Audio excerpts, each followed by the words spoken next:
우리가 성경을 읽을 때 우리에게 도움을 주는 여러 가지 성경 읽기 방법이 있는데, 그 중에서 우리가 흔히 사용하는 가장 쉬운 방법 가운데 하나는 성경을 읽다가 그 성경 본문 가운데 자주 등장하는, 즉 반복적으로 나오는 단어에 주목하는 것입니다. 왜냐하면 성경에 반복적으로 나온다고 하는 것은 그만큼 그것이 영적으로 중요한 것이라는 뜻이기 때문에, 그래서 그런 단어에 집중하고 그 말씀을 붙잡고 묵상하면서 유익을 얻을 때가 많다는 것이죠. 그런데 성경에 정말 여러 번 반복적으로 나옴에도 불구하고 의외로 우리한테 별로 관심을 끌지 못하는, 즉 우리가 별로 주목하지 않는 그런 말이 있습니다. 그게 뭐냐면 바로 피하다, 피난 혹은 피난처라고 하는 단어예요. 성경에 정말 많이 나옵니다. 제가 몇 번이나 나오는가 한번 세어보려고 세다가 포기했습니다. 너무 많이 나와요. 그런데 의외로 이 말이 우리의 삶과 신앙에 있어서는 그렇게까지 중요한 주제가 되지 못하는 걸 볼 수가 있어요. 왜 그럴까? 혹시 이 단어가 성경에 여러 번 많이 나오는 건 맞지만, 그러나 사실은 별로 중요하지 않은, 즉 영적으로는 별로 우리에게 필요 없는 그런 말이라서 그런 것일까? 그렇지 않습니다.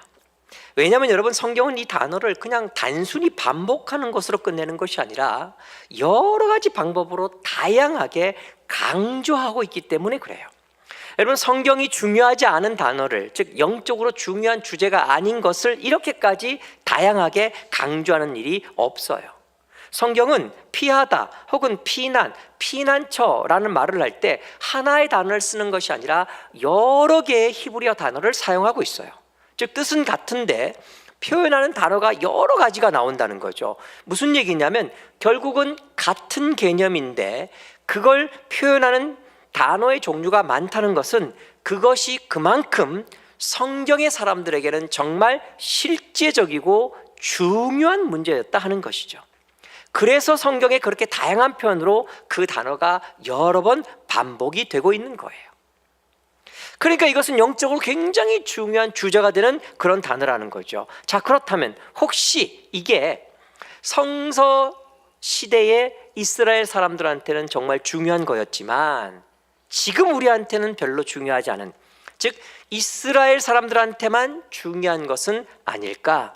왜냐하면 그들은 정말 고난을 많이 겪었으니까, 전쟁을 많이 치렀으니까 피하다, 피난처 이런 말들이 그들에게는 정말 중요한 말일 수 있겠지만, 그러나 지금 우리는 그런 상황에 있는 것은 아니니까 지금 우리에게는 별로 중요하지 않은 그런 단어는 아닌가 하는 것이죠.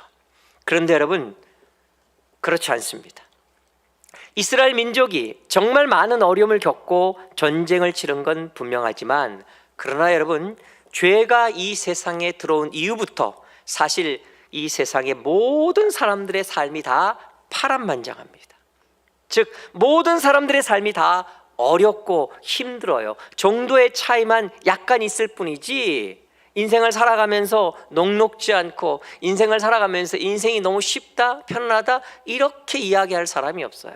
겉으로 볼 때는 그렇게 보여도 한 자락만 들어가면은 눈물이 있고 어려움이 있고 나름의 고초가 있고 큰 어떤 그 고난이 있는 걸 우리가 다 알 수가 있다라는 거예요.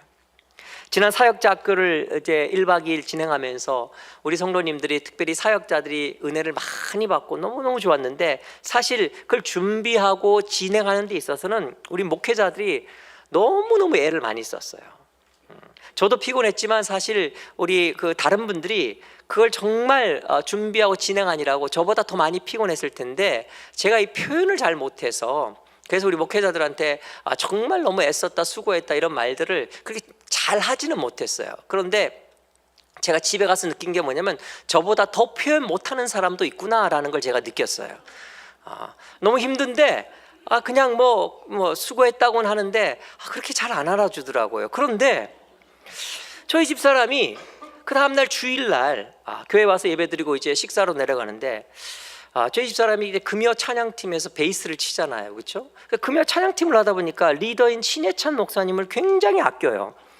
그래갖고 이제 식사하러 내려가다가 계단에서 우리 신 목사님을 만났는데 깜짝 놀랐어요. 갑자기 너무 걱정하면서 사역자 학교 내내 계속 찬양하느라고 얼마나 힘들었냐고, 얼굴에 피곤함이 가득한데 피곤해서 어떡하냐고 막 그러는 거예요. 저한테 그렇게까지는 안 했거든요. 제가 옆에서 셈이 나는 거예요. 그래가지고 제가 한마디 했어요. 에이, 뭘 그러냐, 신 목사님이 이제 30인데 아이고 그 나이 때 이 정도는 뭐 거뜬하지. 그랬더니 우리 신 목사님이 저에게 그러시는 거예요. 목사님, 30살도 아파요. 제가 우리 신 목사님 흉내를 좀 냈는데 괜찮은지 모르겠네요. 제가 그 얘기를 듣는데 큰 깨달음을 얻었어요. 사람 아픈 건 다 똑같다는 거예요. 힘든 거 다 똑같아요. 정도의 차이만 있을 뿐이지 이 땅을 살아가는 우리의 인생의 삶이 다 어렵고 힘들다라는 거예요. 그리고 무엇보다 여러분, 특별히 신앙의 사람들은 더 그래요. 우리 믿는 사람들은 세상 살면서 여러분 힘들고 어려운 삶을 살지 않을 수가 없어요. 왜냐하면 우리는 그냥 막 사는 사람들이 아니기 때문에 그래요. 넓은 길, 편한 길, 쉬운 길을 찾는 사람들이 아니라 좁고 어렵고 힘들지만 바른 길, 그리고 하나님이 원하시는 길을 걸어가려고 몸부림치는 사람이기 때문에 그렇다라는 거예요. 정말 우리는 가치 있고 아름답고 승리하는 삶을 추구하고 또 그렇게 살려고 하다 보니까 우리 인생을 살아가면서 힘들지 않을 수가 없다라는 거예요. 여러분 아마 그런 말 들어보셨을 거예요. 남은 가만히 있으려고 하는데 바람이 내버려 두지 않는다. 많이 들어보셨죠? 네, 그것처럼요. 정말 우리는 좀 조용히 살고 싶은데 우리가 제대로 살려고 하면 마귀가 우리를 가만두질 않아요. 우리가 참된 신앙의 길을 걸어가려고 몸부림칠수록 마귀는요 그 길 걸어가도록 가만 내버려 두지 않는다는 거예요. 그래서 여러분, 이 피난처 혹은 피한다라는 이 개념은 모든 사람들, 특별히 신앙의 사람들에게 있어서는 너무너무 중요한 단어라는 거예요. 단지 이게 우리와 관련이 있는 말 그 정도가 아니라 이렇게까지 말할 수 있어요. 신앙이 뭐냐? 여러분, 신앙은요 피난처이신 하나님을 체험하는 거예요.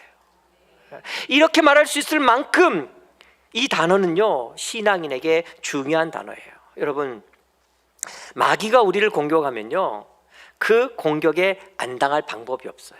제가 영적 전쟁에 대한 이야기하면서 영적 전쟁이 두 종류다. 공격하는 전쟁이 있고 수비하는 전쟁이 있는데, 공격하는 전쟁은 준비된 사람, 훈련된 사람이 하는 거고 함부로 하면 안 되지만, 수비하는 영적 전쟁은 항상 준비해야 된다. 왜? 공격하면 수비해야 되니까. 우리는 마귀가 공격하면요 안 당할 방법이 없어요. 안 그러고 싶어도 마귀가 공격하면 우리는 공격받고요, 그래서 어려움 겪을 수밖에 없고 마음의 상처가 날 수밖에 없고 힘들 수밖에 없다라는 거예요. 물론 우리가 기도하고 간구하면 우리 하나님께서 막아주시고 필요하다면 그 모든 공격과 어려움으로부터 우리를 지켜주실 줄 믿습니다.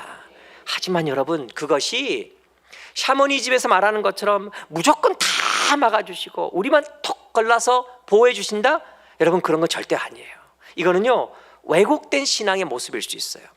하나님의 사람이니까 하나님이 우리만 탁 집어갖고 우리만 무조건 다 보호하신다? 여러분, 이건 뭔가 잘못될 수 있는 요소가 있는 표현이라는 거예요. 신앙인도 똑같이 공격받을 수 있고요, 어려움 겪으면 신앙인도 똑같이 아파요. 신앙인도 똑같이 힘듭니다. 신앙생활 아무리 오래 한 사람도, 아무리 신실한 사람도, 아무리 직분을 가지고 아무리 하나님 일을 하는 사람도요 어려움과 고난이 밀려오면 당할 수밖에 없고, 또 그런 것들 통해서 견딜 수 없이 무섭고 두렵고 흔들리고 그 가운데 마음 무너지고 상처받는 건 똑같다는 거예요. 우리 별반 다르지 않아요. 그럼 신앙의 사람과 그렇지 않은 사람의 차이는 도대체 뭐냐? 사실 여러분, 여기까지는 비슷해요. 물론 신앙이 없는 사람보다는 하나님께서 신앙인들을 더 많이 보호해 주실 거예요. 그리고 우리가 믿음이라는 걸 갖고 있기 때문에 내면도 강해서 그 모든 어려움을 잘 견딜 수 있을 겁니다. 하지만 사실 여기까지는 별반 차이가 없어요.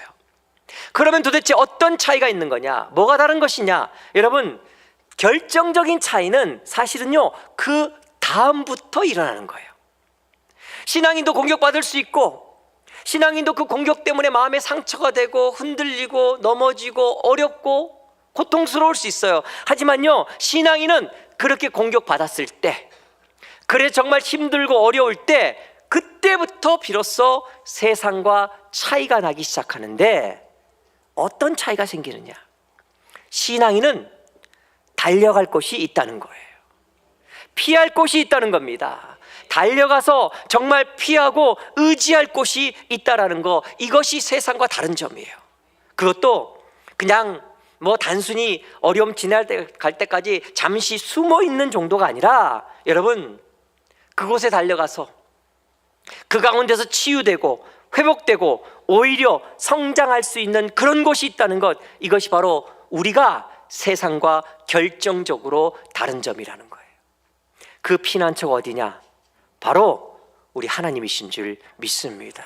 여러분, 하나님은 우리의 피난처이신 줄 믿습니다. 신앙이라는 게 뭐냐? 여러분, 신앙은요, 바로 그 피난처이신 하나님 앞에 수시로 피하는 것, 날마다 피하는 것, 기회가 될 때마다 하나님께 피하는 것, 그게 바로 신앙의 이야기예요. 그래서 오늘 말씀을 읽다 보면요, 하나님이 당신의 백성을 부르시는데 굉장히 들어보지 않은 특이한 호칭을 사용하시는 걸 우리가 보게 돼요. 하나님이 당신의 사람들, 신앙의 사람들을 뭐라고 이야기하시냐면 이렇게 이야기하세요. 우리 20절 말씀을 함께 읽겠습니다. 20절 같이 읽습니다. 시작.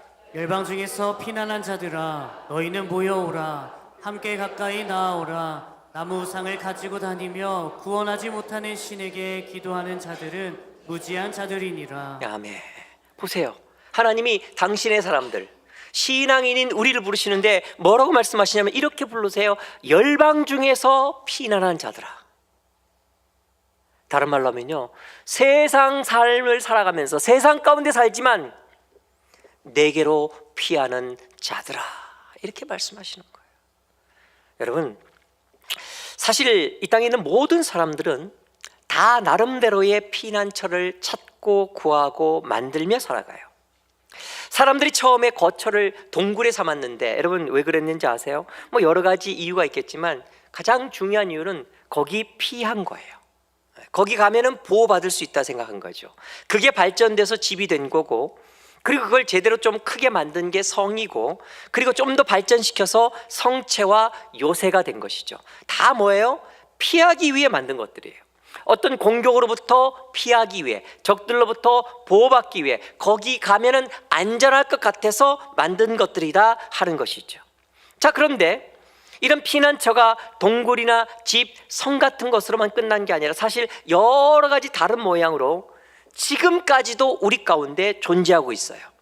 예를 들면은 보험 같은 게 그런 거죠. 어려움 당하면 내가 도움을 받고 싶다는 거죠. 연금 같은 게 그런 거예요. 내가 노동력이 있을 때는 열심히 돈을 벌지만 내가 노동력이 상실되는 나이가 되면은 그걸 통해서 내가 내 삶의 보호를 받겠다는 거죠. 그리고 어떤 조직과 제도를 만들고 그 안에 거하려고 하는 것, 다 그런 것이라고 할 수 있어요. 결국은 그런 모든 걸 통해서 보호받고 싶어서, 어려울 때 피하고 싶어서 사람들이 그렇게 여러 가지로 애를 쓰는 것이죠. 그런데 여러분, 안타깝게도 지금 제가 얘기한 이 모든 것들은요, 사실 진정한 피난처가 될 수가 없어요. 집이며 성이며 무슨 제도며 이런 것들이 절대로 진정한 영원한 피난처가 될 수 없다라는 거예요. 왜냐하면 거기 피한다고 영원히 피해지는 게 아니기 때문에 그렇다라는 거예요. 피해지지가 않아요. 잠시 피한 것처럼 착각을 주는 것뿐이죠. 마치 여러분 그런 그림 예전에 많이 보셨잖아요. 제가 정확하게 어떤 동물인지 기억 안 나지만 타조인가요?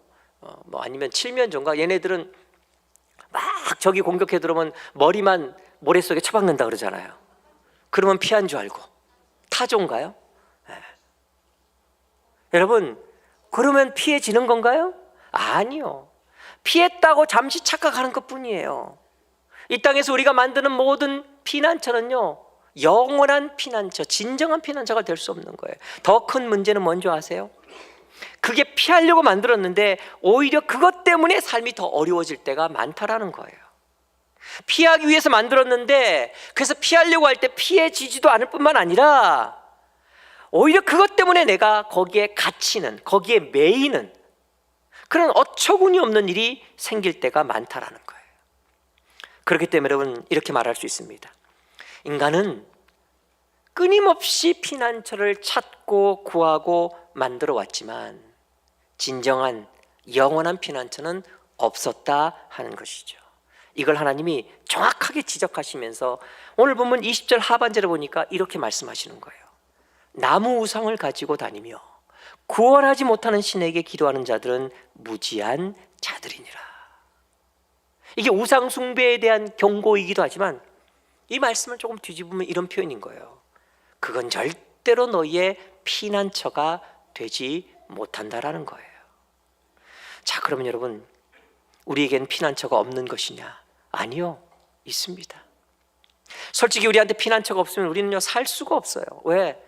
아까 말씀드린 것처럼 우리는 정도의 차이만 있을 뿐이지 다 어렵고 힘든 인생을 살아가거든요. 파란만장한 인생을 살아가요. 믿음의 길을 걸어가면 더 그래요. 공격 들어오면 상처받고 힘들고 어렵고, 얼마나 이 길이 쉽지 않으면 예수님이 직접 말씀하셨잖아요. 세상은 사람들은 많은 넓은 길을 가지만 우리는 세상이 가기 싫어하는 좁은 길을 걸어가는 사람이라고. 너무 힘들고 어렵죠. 그러니까 피난처가 없으면 살 수가 없어요. 그러니까 우리한테는요 반드시 피난처가 있어야 돼요. 그런데 너무나 감사하게 우리 신앙인들에게는 진정한 영원한 피난처가 있습니다. 그 피난처가 어디입니까? 제가 이미 말씀드린 것처럼 우리가 정말 피할 수 있는, 아니 수시로 피해야 되는 우리 진정한 영원한 피난처는 바로 우리 하나님이신 줄 믿습니다. 하나님께 달려가는 것, 하나님 품에 안기는 것, 그것만이 우리의 피난처가 되는 거예요. 그래서 오늘 말씀에 성경이 계속적으로 여러 번 반복하면서 굉장히 많이 강조하고 있는 말씀이 있죠. 그게 뭐냐면 나 외에 다른 신이 없다라고 하는 말씀이에요. 이것 또한 우상 숭배를 경계하는 말씀이기도 하지만 이걸 조금만 들어보면 이렇게 말씀하시는 거예요. 하나님이 괜히 내가 잘났다 자기 자랑하려고 하신 말씀이 아니라 하나님만이 피난처라는 걸, 하나님께 달려나와야 한다는 걸 알려주시려고 그렇게 말씀하고 계시는 거예요.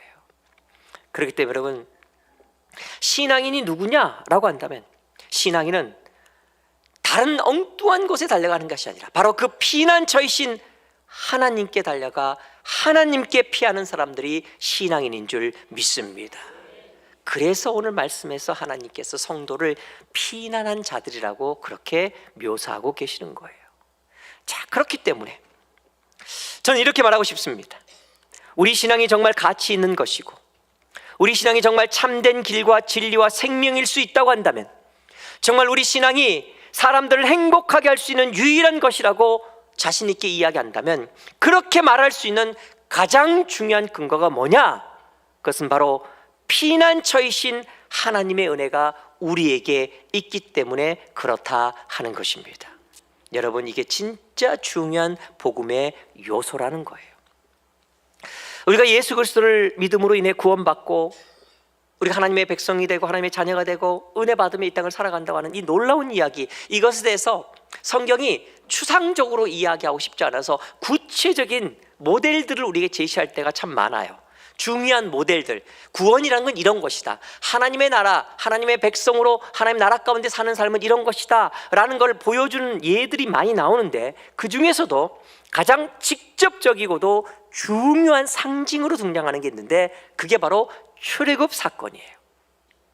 조금 더 정확히 이야기하면 그 출애굽 사건 중에서도 특별히 유월절 이야기가 바로 예수 그리스도를 믿고 구원받는 구원의 이야기를 가장 직접적으로 표현하고 있는 말씀이라는 거죠. 자, 그런데 여러분, 이 유월절 이야기라는 게 결국 뭐냐? 온 애굽을 다 휩쓰는 죽음의 칼날이 거기를 지나갈 때에, 그때 하나님의 은혜 가운데서 그 말씀에 순종해서 문설주와 임방의 어린 양의 피를 바른 그 집들은 다 어떻게 됐어요? 그 죽음의 칼날들이 거기에 들어간 것이 아니라 패스오버, 지나갔다, 넘어갔다 하는 거죠. 그래서 그게 바로 유월절이고 이게 바로 우리가 받은 구원의 원형이라는 거예요.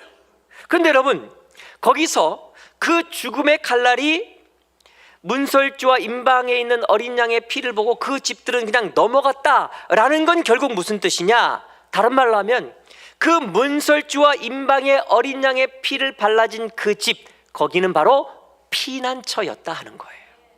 보호받는 곳이었다는 거죠. 이스라엘은 거기 피했다는 거예요. 그 심판 앞에서, 그 죽음의 칼날 앞에서 하나님의 사람들은 어린 양의 보혈 아래 거함으로 인해서 거기서 보호받고 사는 역사가 펼쳐진 것, 이것이 바로 복음의 본질이고 이것이 바로 구원의 은혜라는 거예요. 그러니까 여러분, 이 피난처의 은혜는요, 구원의 핵심이자 우리가 누리고 살아야 될 하나님의 은혜이고, 그리고 우리가 증거해야 될 복음의 가장 중요한 요소라고 말할 수 있다라는 거예요. 그렇기 때문에 여러분, 우리가 정말로 하나님의 자녀이고 우리 하나님이시라고 한다면, 그리고 우리가 구원의 은혜를 받고 누리며 사는 사람이라고 한다면, 우리는 무엇보다 먼저 피난처이신 하나님, 그 피난처의 은혜를 체험하고 누릴 수가 있어야 하는 거예요. 이게 지금 이 시대를 살아가는 우리 신앙인에게 있어서 가장 실제적이고 가장 필요한, 그리고 무엇보다 가장 절박한 은혜가 아닌가 싶어요. 우리가 신앙생활 하다 보면 여러 가지 하나님의 은혜를 체험합니다.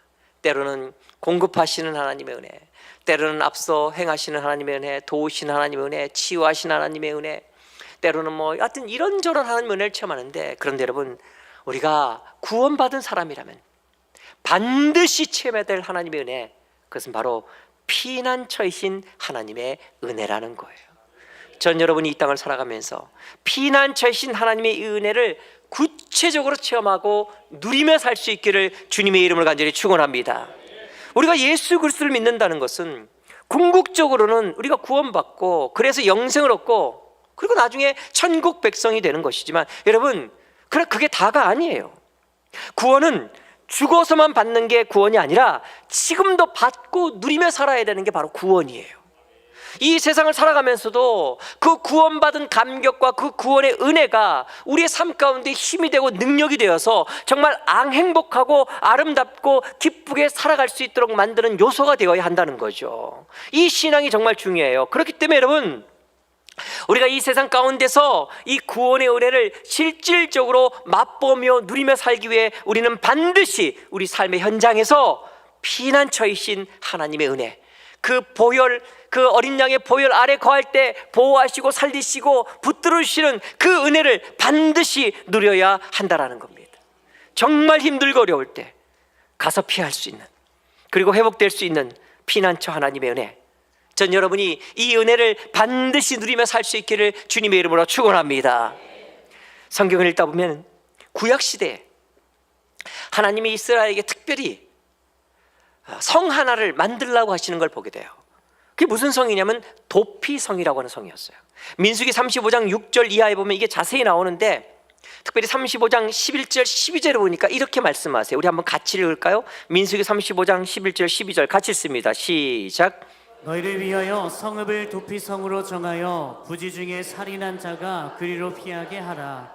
이는 너희가 복수할 자에게서 도피하는 성을 삼아 살인자가 회중 앞에 서서 판결을 받기까지 죽지 않게 하기 위함이니라. 아멘. 이런 거예요. 어떤 사람이 의도치 않게 실수로 사람을 죽게 했어요. 같이 길 가다가 장난치다가 툭 밀었는데 잘못 넘어져서 죽은 거예요. 그런데 그 당시 법은요, 이게 함무라비 법전에도 나온 거지만 눈은 눈으로, 이는 이로. 그 말은 무슨 말이냐면 목숨은 목숨으로 갚아야 돼요. 그러니까 어떤 상황 가운데 일어났든지 간에 무조건 죽어야 되는 거예요. 그런데 그런 사람들이 살 수 있도록 도피성을 만들라고 하신 거예요. 하나님이 판결자가 되어주셔서 공정하게 재판받을 때까지 하나님이 보호해 주시겠다는 거예요. 또 계속해서 13절 14절 보니까 이렇게 말씀하세요. 너희가 줄 성읍 중에 6을 도피성이 되게 하되, 세 성읍은 요단 이쪽에 두고 세 성읍은 가나안 땅에 두어 도피성이 되게 하라, 이렇게 말씀하세요. 무슨 말이냐면 전국에 골고루 도피성을 만들어 놓게 하신 거예요.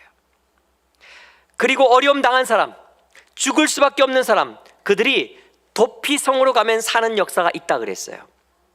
그러니까 그 당시에 부지불식간에 잘못을 저질러서 죽어야 되는 사람이 살 수 있는 방법은 평상시에 도피성이 어디 있는지를 잘 알고 있던 사람들이었다는 거예요.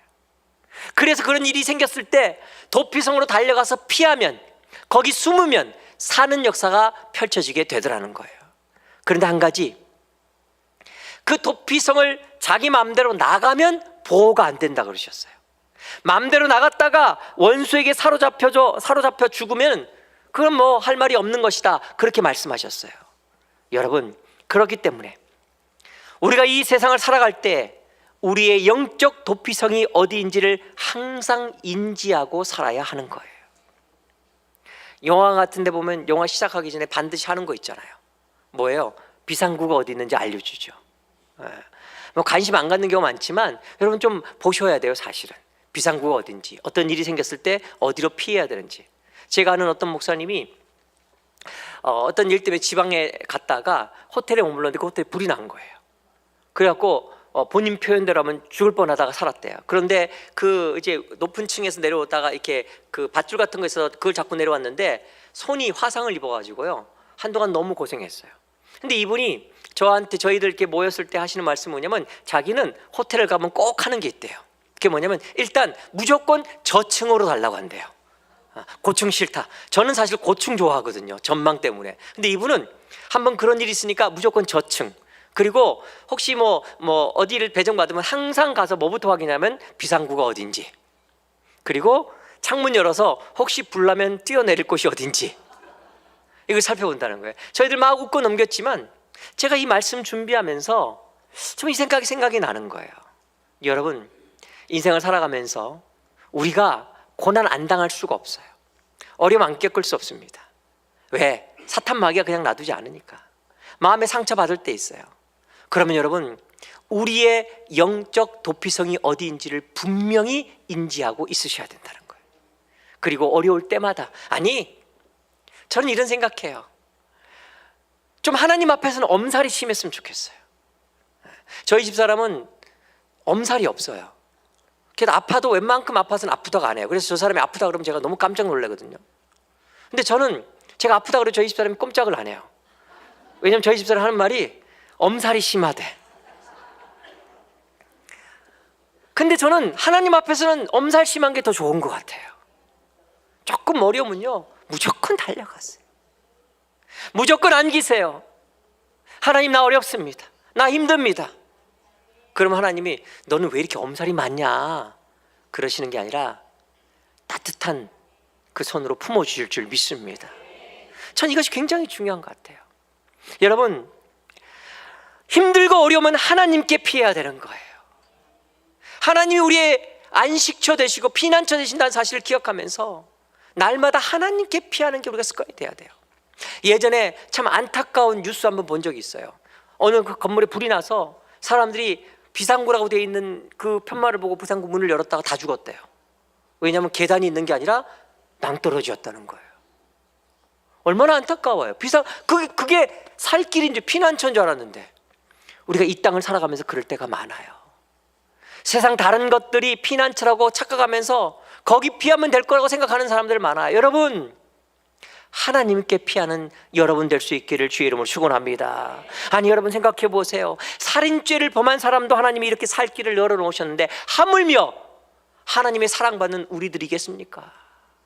여러분, 동서남북 다 막혀있다, 길이 없다, 이런 생각이 들 때마다 하늘은 항상 열려있다는 걸 기억하십시오.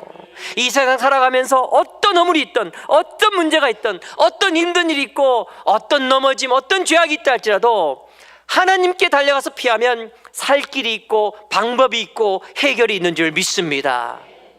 어렵고 힘들면 여러분, 하나님께 피하는 자들이 되어야 합니다.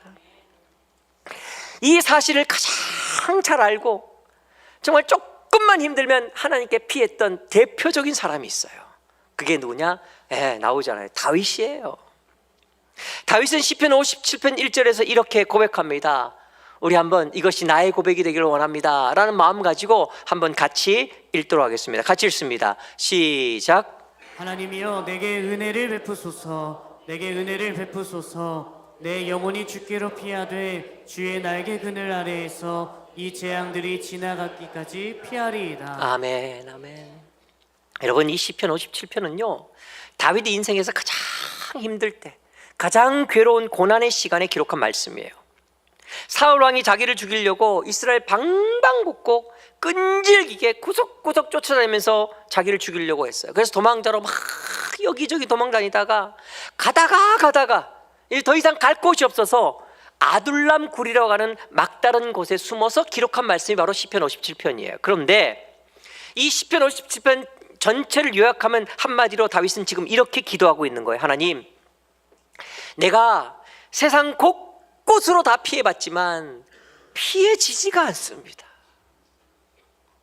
그래서 지금 결국 이 아둘람에 숨게 되었는데, 그런데 저는 여러분, 하나님, 저는 아둘람에 숨은 사람이 아니라 주님께 피한 사람이 되기를 싶습니다. 나는 지금 비록 산속에 굴 속에 있는 사람이지만 이 굴 속에 있다고 인정하지 마시고 하나님의 품속에 있다고 인정하여 주시옵소서. 지금 이렇게 기도하고 있는 거예요. 이 고백이 얼마나 멋있는 고백입니까? 비록 지금 그가 산속에 숨어있고 아둘람 굴에 숨어있지만 아둘람이 보호해 줄 거라 생각하거나 아둘람을 이야기하는 것이 아니라 피난처이신 하나님을 이야기하고 있으니까 그 문제가 해결되지 않을 수 있겠느냐, 그 말이에요. 이게 한 번이 아니에요. 계속해서 그는 이렇게 고백합니다. 시편 46편 1절 말씀. 하나님은 우리의 피난처시요 힘이시니 환난 중에 만날 큰 도움이시라. 시편 61편 3절 말씀. 주는 나의 피난처시요 원수를 피하는 견고한 망대이심이니이다. 55편 6절 말씀. 만일 내게 비둘기같이 날개가 있다면 날아가서 편히 쉬리로다. 날개만 있으면 어디를 가고 싶다는 거예요? 하나님 품에 가고 싶다는 거죠. 다윗은요, 어려운 일이 있을 때마다, 힘든 일이 있을 때마다, 고난이 닥칠 때마다 하나님께 피하면 하나님께서 날개 아래 품어준다는 사실을 너무나 확실히 알고 믿고 있었어요. 그래서 고난이 올 때마다, 어려운 일이 있을 때마다, 괴롭고 힘들 때마다 하나님 바라보면서 하나님 품에 안기려고 그렇게 노력하고 그렇게 몸부림쳤기 때문에 하나님이 다윗을 평가할 때 어떻게 평가하셨어요? 내 마음에 가장 합한 사람이라는 거예요. 여러분, 다윗이 뭐 완전히 의로운 사람이었습니까? 뭐 맨날 날마다 하나님 안에 들었던 사람이 아니잖아요. 그도 넘어지고 정말 어떻게 생각하면 살인죄까지 저지른 사람인데 하나님은 왜 하필 그를 제일 마음에 든다고 했을까? 여러분, 여러 가지 다른 모습도 있겠지만 이 모습, 어떤 일이 있을 때마다 하나님께로 달려들었어. 하나님만이 나의 피난처이십니다. 피난처 대신 하나님의 그 은혜를 구했기에 하나님은 그 사람을 가장 마음에 든다고 하신 거예요. 여러분, 하나님은 어떤 사람을 가장 좋아하실까요? 하나님 품에 날마다 뛰어드는 인생인 줄 믿습니다. 야, 너는 네가 잘못해놓고 와서 도와달라고 하냐? 혹은 너는 네가 부족해서 그런 건데 그러냐? 하나님 그렇게 하지 않으시고요. 사랑하는 아들아, 사랑하는 딸아, 내가 너를 사랑한다 말씀하시고 정말 그 손을 펴서 우리를 꼭 껴안아 주시고 위로하시고 힘주시고 다시 세우실 줄 믿습니다. 사랑하는 여러분, 마음이 힘들고 어려울 때, 고난과 시련을 겪을 때, 상처가 있고 고난이 있고 쓴뿌리가 올라올 때, 정말 당황스러운 삶의 이야기 가운데 던져질 때, 그때 여러분 그냥 주저앉지 마십시오. 그냥 당하고 있지 마십시오. 혹은 엉뚱한 세상에 정말 안식이 되지 못하는, 피난처가 되지 못하는 엉뚱한 것들로 피하려고 하지 마시고 정말로 피난처이신 하나님께 달려가는 저와 여러분 될 수 있기를 주의 이름으로 축원합니다. 여러분, 때로 이렇게 신앙생활하는 분들이 있어요. 하나님이 수고하고 무거운 짐진 자들로 다 내게로 와라, 내가 널 쉬게 하겠다 하는데 그럼에도 불구하고 하나님 앞에 고집부려요. 하나님, 내가 지금 이 모습이 그렇게 아름답지 못하고 추한데 내 마음이 막 너무 힘들고 어려워서 너무 추하니까 내가 이거 조금 안정시키고 조금 좋은 모습을 주님께 좀 뵙도록 하겠습니다. 내가 너무 힘들고 어려운데 하나님 이거 조금 해결하고 그리고 내가 그때부터 하나님의 일을 하겠습니다. 하나님, 내가 마음이 심란하고 내 인생에 문제가 너무 많고 그러니 이거 일단 내가 어떻게 하든 내가 세상 가운데 좀 해결하고 그때 그때 하나님께서 내게 맡기신 일 감당하고 아름답게 신앙생활하겠습니다. 여러분, 혹시 우리가 이렇게 살고 있지 않습니까? 하나님 말씀하세요. 나에게 와라. 나에게 와라. 네 모습 그대로 나에게 와라. 내가 너를 쉬게 할 것이다. 사랑하는 여러분, 피난처 되신 하나님을 만나십시오. 그 은혜를 누리십시오. 그 안에서 하나님의 그 은혜 때문에 회복되고, 그 은혜 때문에 일어서고, 그 은혜로 인해 오려 아름답게 승리하는 삶을 살아가는 저와 여러분 될 수 있기를 주님의 이름으로 간절히 축원합니다. 우리 다 자리에서 나서 함께 찬양하고 기도하겠습니다.